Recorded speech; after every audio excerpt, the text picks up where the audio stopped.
بسم اللہ الرحمن الرحیم۔ اللہ رب العزت کا انسانوں پر بے شمار احسان ہے، ساتھ ہی ساتھ بے شمار نعمتیں بھی ہے جن کا شکریہ ادا کرنا ہم جیسے بندوں پر لازم ہے، لہذا یہ عبادات اس کی نعمتوں کا شکر ادا کرنے کا سبب اور ذریعہ بھی ہیں۔ اور جب انسان اللہ تعالیٰ کی نعمتوں کا شکر ادا کرتا ہے تو وہ اپنی مزید نعمتوں سے نوازتا ہے، اور اس مقصد کے حصول کے لیے اللہ تعالیٰ نے کچھ ایام خاص کیے ہیں جن میں اس کی خاص رحمتوں کا نزول ہوتا ہے اور گناہ گاروں کے گناہ بخش دیتا ہے۔ ان دنوں میں ایک خاص دن جمعے کا دن ہے۔ اس دن اللہ رب العزت اپنے بندوں کے ناقص نیکیاں قبول فرماتا ہے اور گناہوں کو اپنی رحمت اور فضل سے بخش دیتا ہے۔ حضرت ابو ہریرہ رضی اللہ تعالی عنہ سے روایت ہے کہ حضور نبی کریم صلی اللہ علیہ وسلم نے ارشاد فرمایا،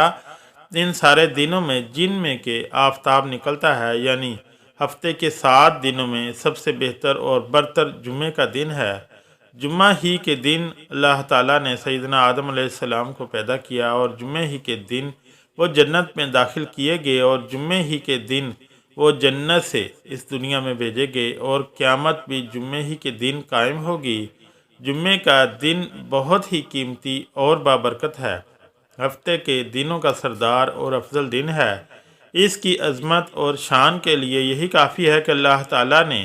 اس عظیم دن کی قسم کھائی ہے۔ قرآن مجید میں اللہ تعالیٰ ارشاد فرماتے ہیں،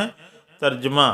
اے میرے حبیب صلی اللہ علیہ وسلم، فرما دیجئے کہ اے لوگو، اگر تم اللہ تعالیٰ سے محبت رکھتے ہو تو میری اطاعت کرو، اللہ تعالیٰ تم سے محبت فرمائیں گے اور تمہارے گناہ معاف فرما دیں گے، اور اللہ تعالیٰ بخشنے والے بہت مہربان ہیں۔ اور اسی طرح سورہ احزاب میں ارشاد فرمایا کہ یقیناً تمہارے لیے رسول صلی اللہ علیہ وآلہ وسلم کی ذات مبارکہ میں بہترین نمونہ ہے۔ ترمذی شریف میں حضرت انس رضی اللہ تعالی عنہ سے روایت ہے کہ حضور نبی کریم صلی اللہ علیہ وآلہ وسلم نے ارشاد فرمایا، جس نے میری سنت سے محبت کی اس نے مجھ سے محبت کی، اور جس نے مجھ سے محبت کی وہ میرے ساتھ جنت میں ہوگا۔ مشکۃ المصائبہ میں حضرت ابو ہریرہ رضی اللہ تعالی عنہ سے روایت ہے کہ حضور نبی کریم صلی اللہ علیہ وآلہ وسلم نے ارشاد فرمایا، جس شخص نے میری امت کے فساد کے وقت میری سنت کو تھام لیا تو اس کے لیے 100 شہیدوں کا اجر ہے۔ حضرت طارق بن شہاب رضی اللہ تعالی عنہ سے روایت ہے کہ حضور نبی کریم صلی اللہ علیہ وآلہ وسلم نے ارشاد فرمایا، جمعے کی نماز جماعت کے ساتھ ادا کرنا ہر مسلمان پر لازم و واجب ہے۔ اس وجوب سے 5 قسم کے آدمی مستثنیٰ ہیں: نمبر 1 غلام، نمبر 2 عورت، نمبر 3 نابالغ لڑکا، نمبر 4 بیمار، نمبر 5 مسافر۔ اسی طرح حضرت ابو الجار رضی اللہ تعالی عنہ سے روایت ہے، حضور نبی کریم صلی اللہ علیہ وآلہ وسلم نے ارشاد فرمایا کہ جو آدمی بلا عذر 3 جمعے سستی و سہل انگاری کی وجہ سے چھوڑ دے، اللہ تعالیٰ اس کے دل پر مہر لگا دیتے ہیں، یعنی پھر وہ شخص نیک اعمال کی توفیق سے محروم ہی رہے گا۔ حضرت سلیمان فارسی رضی اللہ تعالی عنہ سے روایت ہے کہ حضور نبی کریم صلی اللہ علیہ وآلہ وسلم نے ارشاد فرمایا کہ جو آدمی جمعے کے دن غسل کرے اور جہاں تک ہو سکے صفائی پاکیزگی کا اہتمام کرے، جو تیل و خوشبو اس کے گھر میں ہو اسے لگائے، پھر وہ گھر سے نماز کے لیے جائے اور مسجد پہنچ کر اس کی احتیاط کرے کہ جو 2 آدمی پہلے سے ساتھ بیٹھے ہوں ان کے درمیان نہ بیٹھے، پھر جو نماز یعنی سنت نوافل کی جتنی رکھتے ہیں اس کے لیے مقدر ہوں وہ پڑھے، پھر جب امام خطبہ دے تو توجہ سے خاموشی کے ساتھ اس کو سنیں، تو اللہ تعالیٰ کی طرف سے اس جمعے سے گزشتہ جمعے کے درمیان کے اس کے تمام گناہ بخش دیے جائیں گے۔ حضور نبی کریم صلی اللہ علیہ وآلہ وسلم نے ارشاد فرمایا، جو شخص جمعے کے دن 7 اعمال کر لے، اس کو مسجد جاتے ہوئے ہر قدم پر 1 سال کے نفلی نمازوں کا ثواب اور 1 سال کے نفلی روزوں کا اجر ملے گا۔ وہ 7 اعمال یہ ہیں: نمبر 1 غسل کرنا، نمبر 2 اچھے کپڑے پہننا، نمبر 3 مسجد جلدی جانے کی فکر کرنا، نمبر 4 مسجد پیدل جانا، نمبر 5 امام کے قریب بیٹھنے کی کوشش کرنا، نمبر 6 خطبہ غور سے سننا، نمبر 7 کوئی بیہودہ کام نہ کرنا۔ حضور نبی کریم صلی اللہ علیہ وآلہ وسلم نے ارشاد فرمایا، جس نے مجھ پر صبح شام 10 مرتبہ درود شریف بھیجا اسے روز قیامت میری شفاعت نصیب ہوگی۔ نبی کریم صلی اللہ علیہ وآلہ وسلم نے ارشاد فرمایا کہ جو شخص جمعے کے روز سورہ کہف پڑھے وہ اگلے 8 دن تک ہر فتنے سے محفوظ رہے گا، حتیٰ کہ اگر دجال نکل آئے تو اس کے فتنے سے بھی محفوظ رہے گا۔ حضرت سلیمان رضی اللہ تعالی عنہ نبی کریم صلی اللہ علیہ وآلہ وسلم سے روایت کرتے ہیں کہ جب امام بیان کرے یا خطبہ دے سننے والا چپ رہے۔ حضرت اوس بن اوس رضی اللہ تعالی عنہ سے روایت ہے کہ نبی کریم صلی اللہ علیہ وآلہ وسلم نے فرمایا،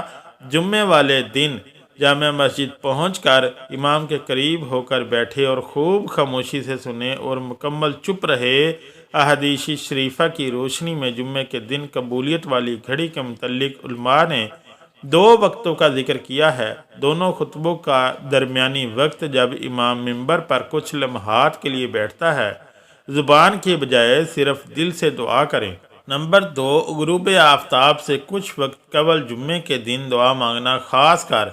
دونوں خطبوں اور عصر سے مغرب کے درمیان۔ واضح رہے کہ دونوں خطبوں کے درمیان دعا صرف دل ہی دل میں کی جائے، زبان سے نہیں، اور نہ ہی اس کے لیے ہاتھ اٹھائے جائیں۔ جمعے کا دن حضور اکرم صلی اللہ علیہ وآلہ وسلم کے غلاموں اور امتیوں کے لیے رحمت و بخشش کا ذریعہ بنایا گیا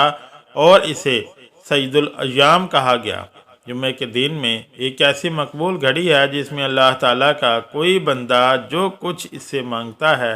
وہ اسے عطا فرما دیتا ہے، اور جو وہ دعا کرتا ہے وہ قبول ہوتی ہے۔ جمعے کے دن قبولیت کی گھڑی اس وقت شروع ہوتی ہے جب امام خطبے کے لیے منبر پر تشریف فرماتا ہے،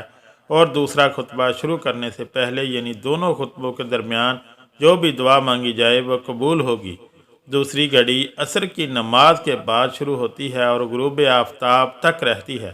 حضرت فاطمہ الزہرا رضی اللہ تعالی عنہا بھی اس وقت دعا کیا کرتی تھی، اس لیے آپ رضی اللہ تعالی عنہا نے ایک غلام مقرر کر رکھا تھا کہ وہ جمعے کے دن اس قبولیت کی گھڑی سے آپ کو آگاہ کرے۔ چنانچہ جب وہ غلام آپ رضی اللہ تعالی عنہا کو آ کر آگاہ کرتا تو آپ سارے کام چھوڑ دیتی تھی اور دعا کرنے میں مصروف ہو جاتی تھی۔ اس لیے جب اللہ تعالیٰ نے حضرت موسیٰ علیہ السلام کے سامنے جمعے کے دن کی عظمت ظاہر فرمائی تو انہوں نے التجا کی کہ یہ دن انہیں عطا فرمایا جائے، تو اللہ تعالیٰ نے فرمایا، اے موسیٰ، یہ دن تو میں نے حضور اکرم صلی اللہ علیہ وآلہ وسلم کے امت کے لیے خاص فرما دیا ہے، اس لیے آپ کو عطا نہیں کیا جا سکتا۔ اللہ کریم سے دعا ہے کہ ہمیں مبارک ایام کو سنت کے مطابق گزارنے کی توفیق عطا فرمائے اور ہمیں نیکوکاروں میں شامل کرے، آمین یا رب العالمین۔ ویڈیو اچھی لگی تو چینل کو لائک اور سبسکرائب ضرور کریں۔ شکریہ، اللہ حافظ۔